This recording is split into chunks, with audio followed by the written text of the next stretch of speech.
તો વિદ્યાર્થી મિત્રો આપણે હેનરી ટેલરના સંચાલનના સિદ્ધાંતોનો અભ્યાસ કરી ગયા, બરાબર.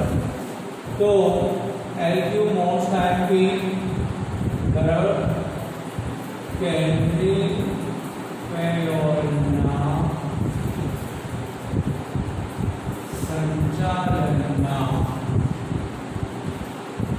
સિદ્ધાંત, એમાં સિદ્ધાંત નંબર આપણે 6 આવ્યા. ગઈકાલના લેક્ચરમાં આપણે 5 સિદ્ધાંતો હેનરી ટેલરના ભણ્યા, બરાબર, કે સમવિભાજનનો સિદ્ધાંત, સત્તા અને જવાબદારીનો સિદ્ધાંત, શિસ્ત અંગેનો સિદ્ધાંત, હુકમની એકવાક્યતાનો સિદ્ધાંત, દોરવણીની એકવાક્યતાનો સિદ્ધાંત, બરાબર. તો આજે આપણે છઠ્ઠો સિદ્ધાંત, સામાન્ય હિતને વધુ અને વ્યક્તિગત હિતને ગૌણ સ્થાન, બરાબર. તો જો કે સામાન્ય હિતને વધુ અને વ્યક્તિગત હિતને ગૌણ સ્થાન. હવે આપણે જોઈએ તમને ખ્યાલ આવશે કે સંચાલન જે છે એ સામૂહિક પ્રવૃત્તિ છે. હવે સંચાલન કોઈ એક વ્યક્તિ દ્વારા થતી પ્રવૃત્તિ નથી, કોઈ એક વ્યક્તિ સંચાલન કરતું નથી, પણ સંચાલનની જે પ્રવૃત્તિ જે છે કેવા પ્રકારની પ્રવૃત્તિ છે? સામૂહિક પ્રવૃત્તિ, બરાબર. તો સંચાલનની પ્રવૃત્તિ એ સામૂહિક પ્રવૃત્તિ છે. એ ઉપરાંત અલગ અલગ, કારણ કે સામૂહિક પ્રવૃત્તિ એટલા માટે જો બરાબર મેનેજિંગ ડિરેક્ટર છે તો એ મેનેજિંગ ડિરેક્ટર એમડી હોય એ એક જ કઈ સંચાલન ન કરતો. બોર્ડ ઓફ ડિરેક્ટર્સ હોય, જનરલ મેનેજર હોય, અલગ અલગ વિભાગના અલગ અલગ મેનેજર હોય, બરાબર, ઓફિસ સુપરિન્ટેન્ડન્ટ હોય, એકાઉન્ટન્ટ હોય, ચાર્ટર્ડ એકાઉન્ટન્ટ હોય, કંપની સેક્રેટરી હોય, આ બધા ભેગા મળીને સંચાલન કરે છે. આ કારણસર કે સંચાલનની પ્રવૃત્તિ એ કેવા પ્રકારની પ્રવૃત્તિ છે? તો કે સામૂહિક પ્રવૃત્તિ છે, બરાબર છે, કે આખા સમૂહ દ્વારા સંચાલનની પ્રવૃત્તિ થાય છે, બરાબર. બીજું કે વ્યક્તિ વચ્ચે અને વિભાગ વચ્ચે સંકલન થવું જરૂરી છે. સામૂહિક પ્રવૃત્તિ હોવાને કારણે વ્યક્તિ વચ્ચે, તમે જો આ સામૂહિક પ્રવૃત્તિ છે, આથી વ્યક્તિ વચ્ચે અને વિભાગ વચ્ચે સંકલન થવું એ બહુ જરૂરી છે. હવે એક વ્યક્તિ દ્વારા માહિતી બીજી વ્યક્તિને આપવામાં આવે, બરાબર છે, અને એક વિભાગ દ્વારા માહિતી બીજા વિભાગને આપવામાં આવે. આમ વ્યક્તિ અને વિભાગ વચ્ચે સંકલન થવું એ બહુ આવશ્યક અને બહુ જરૂરી બાબત છે. આ કારણસર ધંધાકીય એકમની ધ્યેય સિદ્ધિ સરળ બને છે, બરાબર. કારણ કે જો સંકલન વ્યવસ્થિત થાય તો ધ્યેય સિદ્ધિમાં સરળતા ઊભી થાય છે. આમ આ કારણસર આપણે કહી શકાય કે સામાન્ય રીતે કે સામાન્ય હિતને વધારે મહત્વ આપવું છે, વ્યક્તિગત હિતને ગૌણ મહત્વ આપવું છે, બરાબર. આથી સામાન્ય હિત જે છે એને વધારે મહત્વ આપવામાં આવે છે, બરાબર. તમે જુઓ એક્ઝામ્પલ પર આપણે લઈએ તો તમને ખ્યાલ આવશે કે મેનેજિંગ ડિરેક્ટર એવું વિચારે કે ભાઈ આપણે આ વર્ષે, બરાબર છે, કે 10.5% આપણે બોનસ જાહેર કર્યું, બરાબર. તો 10.5% જો બોનસ જાહેર કરે તો બધાને લાભ થશે, બધા કર્મચારીઓને લાભ થશે. કદાચ એનાથી બંને નફો ઓછો મળશે તો એ ચાલશે, પણ ફક્ત હું મારા લાભ માટે આટલો બધો આખો સમૂહ છે, બરાબર, એને હું નુકસાન ન કરી શકું. આ કારણસર કે સામૂહિક જે હિત જે છે એને વધારે મહત્વ આપવામાં આવે, ગૌણ હિત છે એને ઓછું મહત્વ આપવામાં આવે, બરાબર. વ્યક્તિગત હિત છે એને ઓછું મહત્વ આપવામાં આવે. જે એમડી છે એ પોતે વ્યક્તિ છે, જ્યારે તમામ સ્ટાફ જે બોર્ડ ઓફ ડિરેક્ટર્સ પણ તમામ સ્ટાફ સ્ટાફ જે છે એ આખો સમૂહ છે, તો સમૂહના હિતને વધારે મહત્વ આપવું જોઈએ અને વ્યક્તિગત હિતને ઓછું મહત્વ આપવું જોઈએ. બરાબર? એનું જો તમે ખ્યાલ આવશે. ક્લાસમાં પણ એવું થતું. આપણે જ્યારે લેક્ચર ભણતા હોય ત્યારે આપણને ખબર છે કે આપણે આપણને ખબર છે કે સર આગળ દાખલો ચલાવો. બરાબર? તો એની એક દાખલો હોમવર્કમાં આપેલા હોય, તો હોમવર્કમાં અથવા ક્લાસમાં ગણવા આપણો દાખલો છે એ ફક્ત ક્લાસમાંથી 3 જ જણાને આવ્યો હોય અને 57 જણાને ન આવ્યો હોય. બરાબર? તો એ 3 જણને શિક્ષક ધ્યાનમાં નથી લેતા, પણ 57 જણને ધ્યાનમાં લે છે કે ભાઈ આટલા બધા લોકોને નથી આવ્યો એટલે એ દાખલો હું ગણાવી લઉં છું. બરાબર? એમ નથી વિચારતા કે આ 3 ને આવ્યો એટલે હું આગળનો દાખલો લઈ લઉં છું. કેમ? તો કે સમૂહનું હિત વધારે મહત્વનું હોય છે, વ્યક્તિગત હિત ઓછું મહત્વનું હોય છે. બીજું, કર્મચારીને યોગ્ય વેતનનો સિદ્ધાંત. 7મો સિદ્ધાંત જે છે, બરાબર છે, કે કર્મચારીને યોગ્ય વેતનનો સિદ્ધાંત. બરાબર? આ કર્મચારીને યોગ્ય વેતનનો સિદ્ધાંત એટલે શું? આપણે જોઈએ તો તમને ખ્યાલ આવશે કે કર્મચારી જે સેવા આપે છે એના બદલામાં વળતર મેળવે છે એને વેતન કહેવામાં આવે. વેતન એટલે શું? કે કર્મચારી દ્વારા સેવા આપવામાં આવે એના બદલામાં એને વળતર મળે છે, એને આપણે વેતન કહીએ છીએ. કારણ કે કોઈ કર્મચારી સવારના 10 વાગ્યાનો ઓફિસ હોય એટલે સાંજે 6 વાગ્યા સુધી કંપનીનું કામ કરે, તો કંપની એના બદલામાં એને જે માસિક મહેનતાણું આપતી હોય એને આપણે વેતન તરીકે ઓળખાય. બરાબર?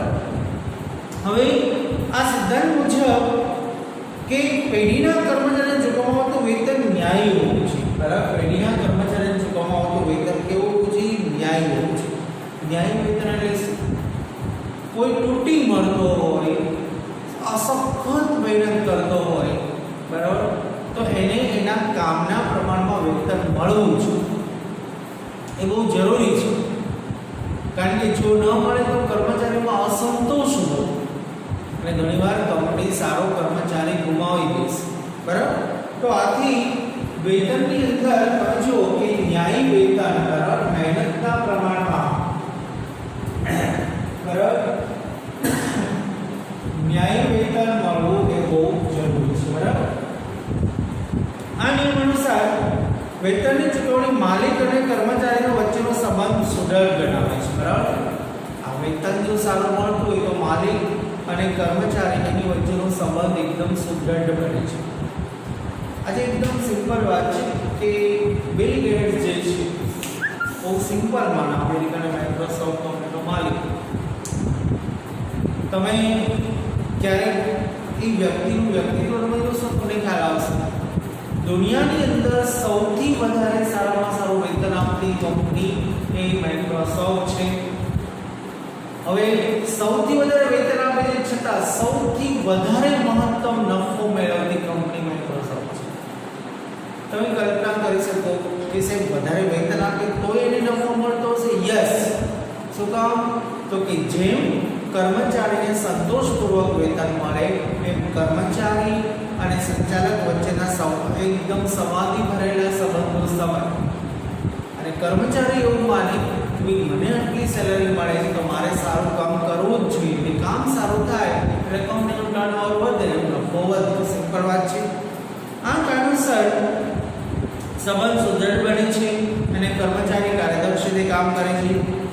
એકમમાં કેટલાક કાર્યદક્ષ કર્મચારીઓ તેને નિશ્ચિત કરતાં વધારે ઉત્પાદનને કામ આપે છે તેની કાર્યક્ષમતાના બદલામાં વધારે પગાર મળવો જોઈએ. અમુક કર્મચારી હોય તો સિમ્પલ વાત છે કે એક જ યુનિટ છે, બરાબર, એક જ યુનિટ છે, એમાં એક કર્મચારી છે એ સાંજ સુધીમાં 1.5 ટન માલ પ્રોડ્યુસ કરતો કાચા માલમાંથી પાકમાં, અને બીજો કર્મચારી 1 ટન માલ પ્રોડ્યુસ કરતો. તો બેનું વેતન સરખું, કામના કલાકો સરખા, પણ આ હોશિયાર અને ઝડપ સારી છે એટલે વધારે ઉત્પાદન કરે છે તેનું વેતન વધારે હોવું જોઈએ. જે વાતોમાં અન્ય બાબતોમાં રહેતો હોય એનું વેતન ઓછું હોવું જોઈએ.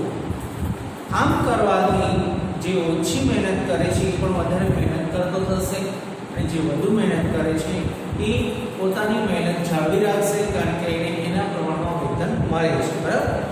તો ઘણી વાર શું થાય, ચલો 1.5 ટન માલ પણ એમ કે મને જેટલું મળે છે પગાર એટલો જ ને મળે છે, મારે ખોટી હું બળતરા કરવી, આ કરે એટલું જ હું કરીશ, તો વધારે સારું કામ કરતો બંધ થઈ જશે, બરાબર. આ કારણસર કે યોગ્ય વેતન મળવું જોઈએ અને એના નિશ્ચિત વેતનના બદલામાં એને યોગ્ય બદલો મળે પણ જરૂરી છે. આમ કરવાથી મજૂર ફેરબદલીનો દર ઘટે છે. કુશળ કારીગરો માટે બોનસ, નફાનો ભાગ, સંચાલક મંડળમાં પ્રતિનિધિત્વ, આ બધી બાબતો પણ જરૂરી છે, બરાબર. ફેરબદલી માણસ તો જ કરે, બરાબર. એક જગ્યા કરતાં બીજી જગ્યાએ વેતન વધારે મળે, પણ આપણે ખબર કે મારી કંપની જે મને સેલરી આપે છે એ બરાબર છે અને એનાથી વધારે તો કોઈ આપી જ ન શકે, માટે મારે મારી કંપની બરાબર છે. આથી કર્મચારીની ફેરબદલી ઘટે છે. ઘણીવાર વેતનના બદલામાં બોનસ પણ, વધારે વેતનના બદલામાં બોનસ પણ આપવામાં આવે, સંચાલક મંડળમાં ભાગ પણ આપવામાં આવે.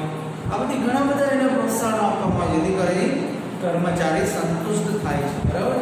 તો આ યોગ્ય વેતનનો સિદ્ધાંત. પછી કેન્દ્રીકરણનો સિદ્ધાંત. આઠમો સિદ્ધાંત જે છે એ સિદ્ધાંતનું નામ કેન્દ્રીકરણનો સિદ્ધાંત. હવે આ સિદ્ધાંત એવો છે કે વ્યવસ્થાપનના માર્ગને સફળ બનાવવા માટે કેટલા સત્તાનું કેન્દ્રીકરણ કે વિકેન્દ્રીકરણ થાય એ જરૂરી છે. કેટલું કેન્દ્રીકરણ કે વિકેન્દ્રીકરણ આપણે કરીએ છીએ એ થવું જરૂરી છે, બરાબર. તમે જોજો આ કારણસર કેન્દ્રીકરણ એટલે શું કે કોઈ બી વસ્તુ એક જ જગ્યાએથી સંચાલિત થતી વિકેન્દ્રીકરણ, બરાબર. અને વિકેન્દ્રીકરણને અલગ અલગ પાર્ટ્સ પાડી અને અલગ અલગ વસ્તુ અલગ અલગ જગ્યાએથી સંચાલન થતી એને વિકેન્દ્રીકરણ કહેવાય, બરાબર.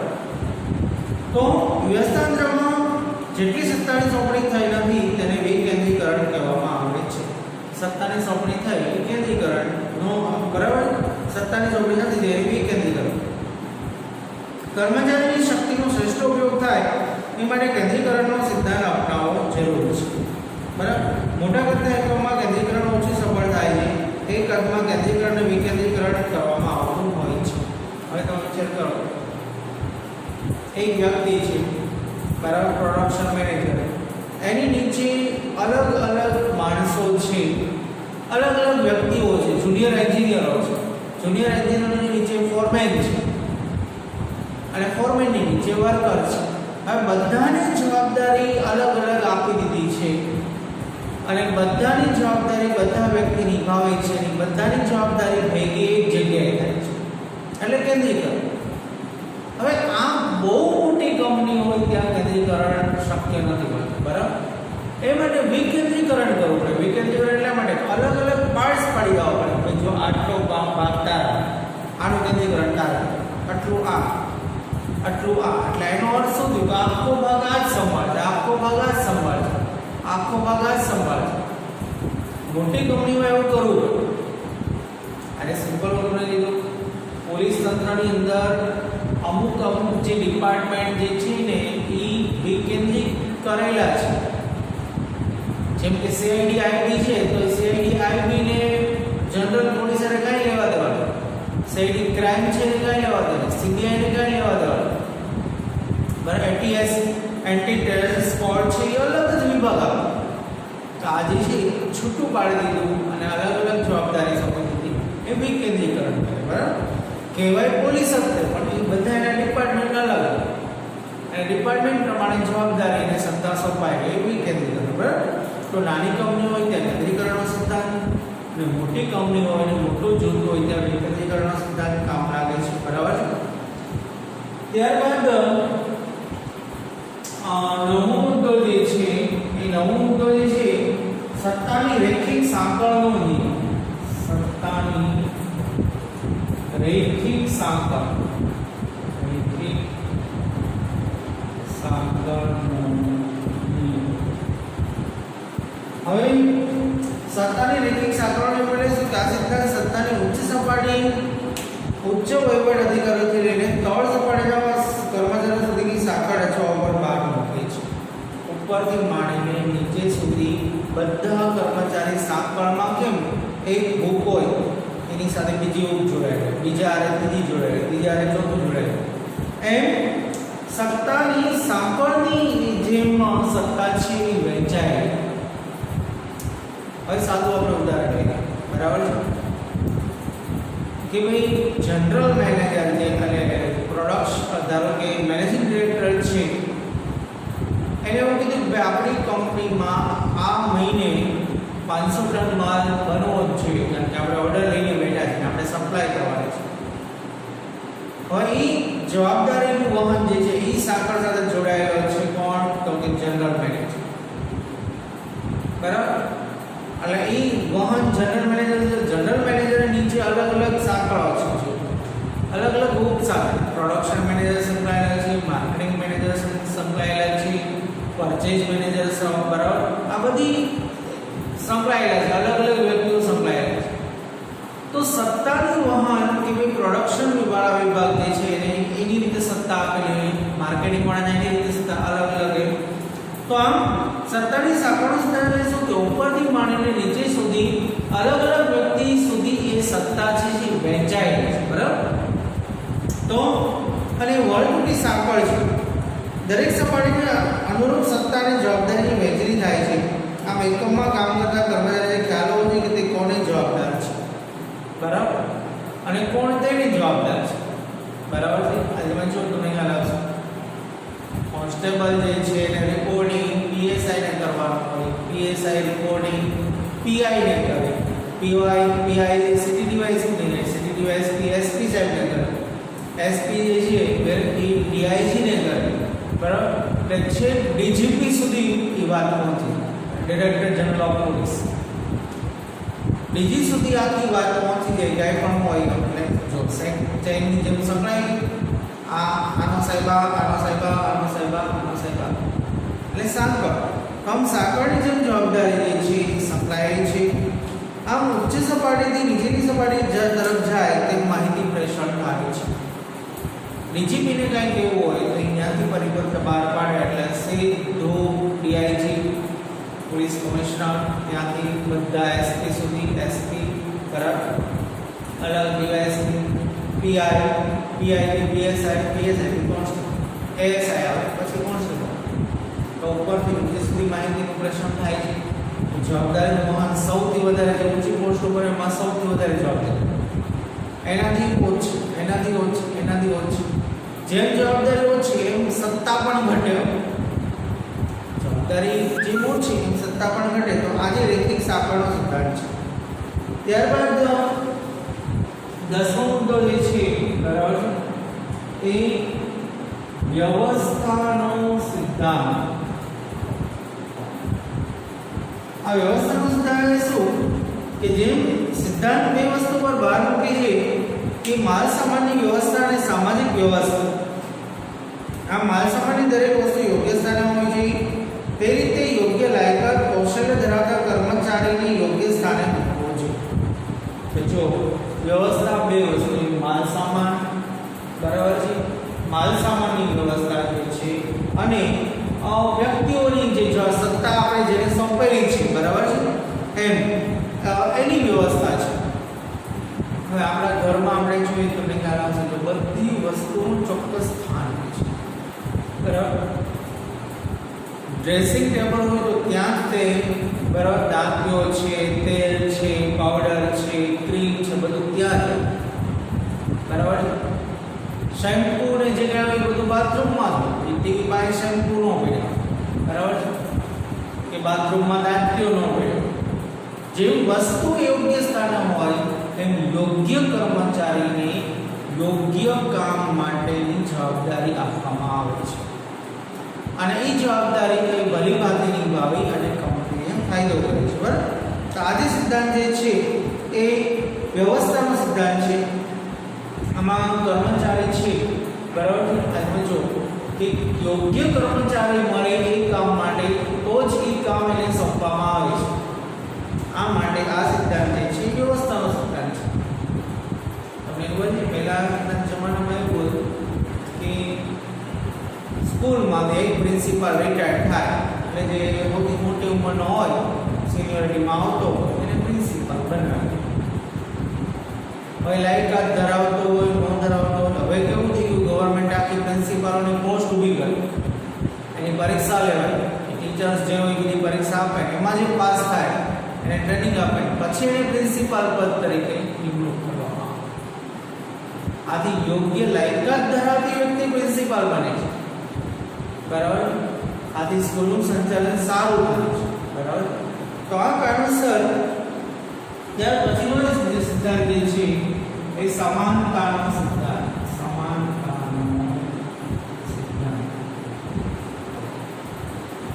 હવે સમાનતાનો સિદ્ધાંત એટલે શું? કર્મચારી સંચાલન વ્યવસ્થાનો એક ભાગ છે. આથી કર્મચારીઓ જીવંત વ્યક્તિ છે, તેમની પાસે કામ લેવા માટે વ્યવહારો અભિગમ અપનાવવો પડે છે. આથી અધિકારીઓ કર્મચારી પાસે કામ લેતી વખતે ન્યાયપૂર્વક અને સમાનતાથી વર્તન કરવું જોઈએ. હવે અધિકારી માટે એક પટ્ટાવાળો એ પણ એ જ છે, અને મોટો કોઈ પણ ઉચ્ચ, ધારો કે પ્રોડક્શન મેનેજર, એ પણ એ જ છે. જનરલ મેનેજર માટે બે માણસ જ છે, બે સરખું છે, અને ભલે ઓલો મોટો અધિકારી છે, બરાબર, એની નીચેનો અને આ નાનો અધિકારી છે, પણ સમાન વલણ અપનાવવો છે. એવો ભેદભાવ ન રાખવો જોઈએ કે આ મોટો છે તો એની વાત હું જલ્દી સાંભળું, આ સામાન્ય વ્યક્તિ છે એની વાત હું ન સાંભળું, એવું ન હોવું જોઈએ. તમે કલ્પના પણ ન કરી શકો, બરાબર છે, કે દરેક વ્યક્તિ માત્ર સમાન, બરાબર છે. આપણા નેકનામદાર મહારાજા રાષ્ટ્રકુમાર સિંહજી છે, બરાબર છે. આજે અમે જો જ્યારે ગવર્નર એને પહેલું રાજ્યસભા એનું બહુમાન થયું, અને ગવર્નરની એક જવાબદારી આપી, બરાબર છે. અને ગવર્નર હતા ત્યારે એક સામાન્ય નાગરિક મળવા ગયો તો પણ એ દોડીને આવ્યા હતા કે મારા રાજ્યનો નાગરિક છે, મારી જવાબદારી છે, મારે એને જવાબ આપવો છે. વિચાર મને તો એવું વિચાર કે હું મોટો ગવર્નર છું, હવે હું ક્યાં રાજા છું, મારે હું પણ નહીં, મારા ભલે હજી આઝાદી પછી વર્ષો સુધી તમને ખબર નથી, લોકોને ખબર જ નહોતી કે લોકશાહી એટલે શું, હજી એમ જ માનતા કે આજ આપણે રાજા છે, કંઈ પ્રોબ્લેમ હોય તેને જ કે. તો ધીરે ધીરે પછી લડણમાં ફેરફાર થયો. તો સમાનતાનો સિદ્ધાંત એટલે તમામ લોકો જે છે સમાન વ્યવહારો અભિગમ અપનાવવો છે, બરાબર છે, અને સમાનતાપૂર્વક વર્તવું છે. વૈદિક કે રૂઢિગત વલણની જગ્યાએ અવૈદિક વર્તન કરી અને સમાનતા સ્થાપવી છે, બરાબર. વૈદિક એટલે કાયદેસરનું વર્તન, અવૈદિક એટલે મિત્રતા. હું સિમ્પલ કહી દઉં કે હું કંપનીનો મેનેજર હોઉં અને હું મીટિંગ બોલાવું તો જેટલા અધિકારીઓ હોય કામ કરતા હોય એને ફરજિયાત આવવું જ પડે. એ મારે યાર ન બોલતો હોય તો આવવું પડે, એ વૈદિક છે.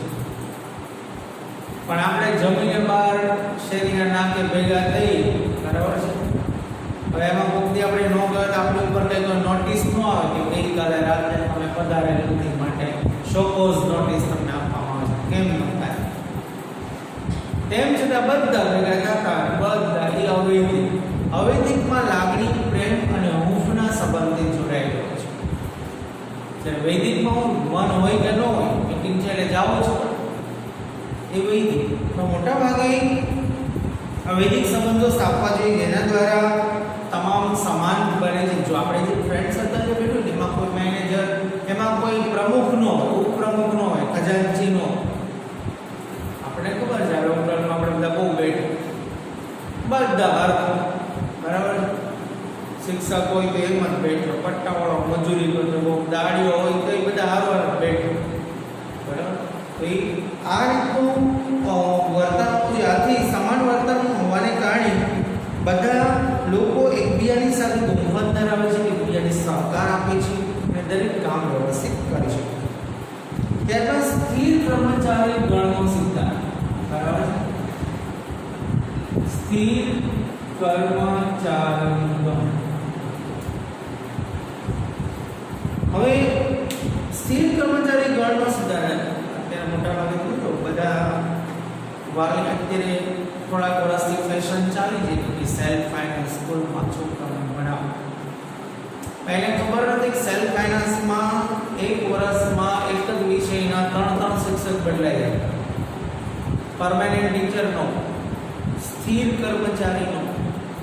ત્યારે ગ્રાન્ટેડ સ્કૂલમાં જે શિક્ષક એકવાર આવ્યો હોય રિટાયર્ડ થાય ત્યાં સુધી નહીં રહે છે. હવે જો તમને ખબર નથી કે ટીચર બદલાય તો સ્ટુડન્ટનું ઘણું બધું લેવલ બદલાઈ જાય, બરાબર છે.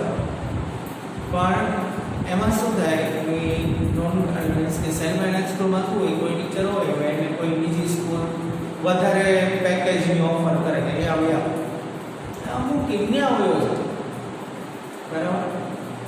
સ્થિર કર્મચારી ન હોવાને કારણે કંપનીને ગેરફાયદો થાય છે. તો આથી મને ત્યાં સુધી કંપની છે કાયમી અને સ્થિર કર્મચારી એ કંપનીની મૂડી ગણાય છે. કોઈ એક સેક્ટરમાં લાંબો સમય ટકી રહેવાના કર્મચારીનો વિકાસ થાય, આથી એની ધ્યેય સિદ્ધિ માટે પણ કર્મચારીની સ્થિરતા હોવી બહુ જરૂરી છે.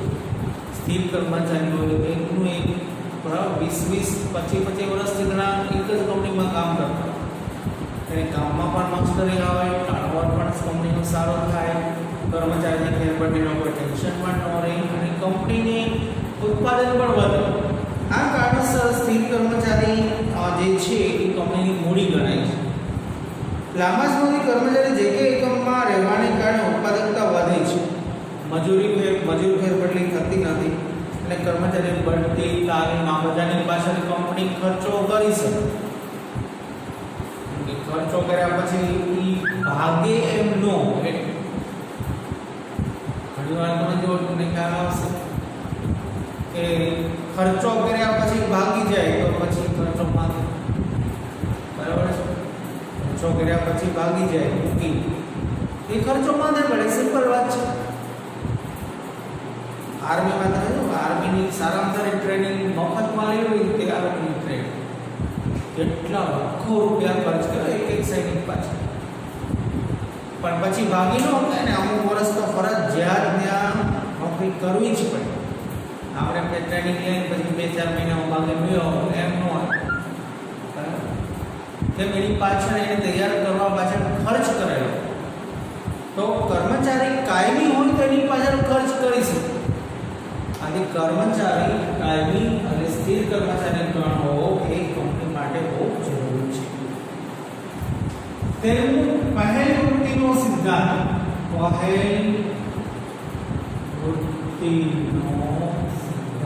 પહેલ વૃત્તિ એટલે કે સંચાલકોની ઉદ્યોગ સાહસિકતા જરૂરી છે, તેથી કર્મચારીમાં પહેલ વૃત્તિ હોવી જોઈએ. સંચાલકે એવું ધંધાકીય વાતાવરણ પૂરું પાડવું જોઈએ કે જેમાં કર્મચારીઓની પહેલ વૃત્તિને પ્રોત્સાહન મળે, બરાબર. હવે સૌથી પહેલું કે પહેલ વૃત્તિ એટલે શું, આજમાં જો તમને ખ્યાલ આવશે. હવે ઘણીવાર ઘણું બધા કામ ઘણા બધાને કરવા પણ પહેલે સ્ટાર્ટ કરે કોણ, આને પહેલ વૃત્તિ કહેવાય. આજમાં જો તમને ખ્યાલ આવશે. સ્ટાર્ટ એક કરે એટલે તરત બીજો ચાલુ કરે, તરત ત્રીજો ચાલુ કરે, અને પહેલ વૃત્તિ. આ પહેલ વૃત્તિનો જે સિદ્ધાંત જે છે, બરાબર છે, એના દ્વારા કાર્ય કરવાની શક્તિમાં પણ આપણો વિકાસ થાય છે, નેતૃત્વ કળા પણ નેતૃત્વ શક્તિ પણ આપણામાં ખીલે છે અને જેના દ્વારા કર્મચારીઓને પણ ઘણું બધું માર્ગદર્શન મળે. કર્મચારી પણ નેતૃત્વ શક્તિ કે કોઈ પણ કાર્ય હોય, કોઈ નવી ટેકનોલોજી હોય, કોઈ નવી બાબત હોય, કંઈ પણ સામાજિક કોઈ પણ એમાં પહેલ કરવાની જે વૃત્તિ જે છે એ ગુણ કર્મચારીમાં ખીલવો છે. એની આને બદલે આમને બદલે આપણે આમ કરીએ તો વધારે સારું, પણ આપણે એમની એમ જે છે એમ જ આઈડિયા રાખો એમની આ પહેલ કરવાની જે વૃત્તિ છે એ સિદ્ધાંત બહુ મહત્વનો છે. ત્યારબાદ જૂથ ભાવનાનો સિદ્ધાંત, ચોથો મુદ્દો જૂથ ભાવનાનો સિદ્ધાંત. ત્યાં જૂથ ભાવનાના સિદ્ધાંત દ્વારા ધંધાકીય કંપની સફળતાનો આધાર જે છે, બરાબર, તે કર્મચારીના પરસ્પર સંબંધો, સંવાદિતા બનેલા સંબંધો છે, કારણ કે જૂથ દ્વારા કંપની ચાલે છે. આથી જૂથ ભાવનાનો સિદ્ધાંત વિકસવો એ બહુ જરૂરી છે. સંચાલકો અને કર્મચારીઓ વચ્ચે જૂથ ભાવના પેદા થાય તો અને માત્ર તો ધ્યેય સિદ્ધિ મળી શકે. હું એકલો સારું કામ કરું અને બીજા ન કરે તો કોઈ દિવસ ટર્નઓવર સારું થતું નથી, પણ બધા કર્મચારી સારું અને વ્યવસ્થિત કામ કરે તો કંપનીને ફાયદો થાય છે. આ કારણસર જૂથ ભાવના એ બહુ જરૂરી છે. જૂથ દ્વારા જ તે આખું કાર્ય સારું થાય છે. બરાબર, જૂથ દ્વારા તે આખું કાર્ય છે તે સુધી પ્રાપ્ત કરી શકાય. આથી આજે સિદ્ધાંત જે છે દરેક કર્મચારીઓમાં સારું કામ કરે, દરેક કર્મચારીઓમાં કાર્યનિષ્ઠા વધે અને જૂથ દ્વારા જૂથ ભાવના પેદા થાય. બરાબર, અને એના દ્વારા તે સિદ્ધિ પ્રાપ્ત કરી શકાય. મિત્રો આ જે છે એમને કહેવાના સંચાલનના સુધારા મોસ્ટ ટાઈમ પ્રશ્ન છે. 14 મુદ્દા છે, તમારે કોઈ પણ 10 યાદ રાખવાના છે. આમાં મેઇન ટોપિક્સ યાદ રાખી લેવાના છે, અંદરના મુદ્દાઓ વાંચવાના આપણે, પછી થોડું ઘણું તમારી રીતે તમે લખો તો પણ ચાલે. બરાબર, અમુક પહેલા મેઇન મુદ્દા આવી ગયો પછી તમે તમારી રીતે થોડું વિસ્તૃત કરો તો પણ ચાલે. આ પ્રશ્ન ફરજિયાત 5 વાર લખી અને કડકડાટ પાકો કરી નાખજો, કારણ કે પૂછવાની 100% શક્યતા આ પ્રશ્ન છે.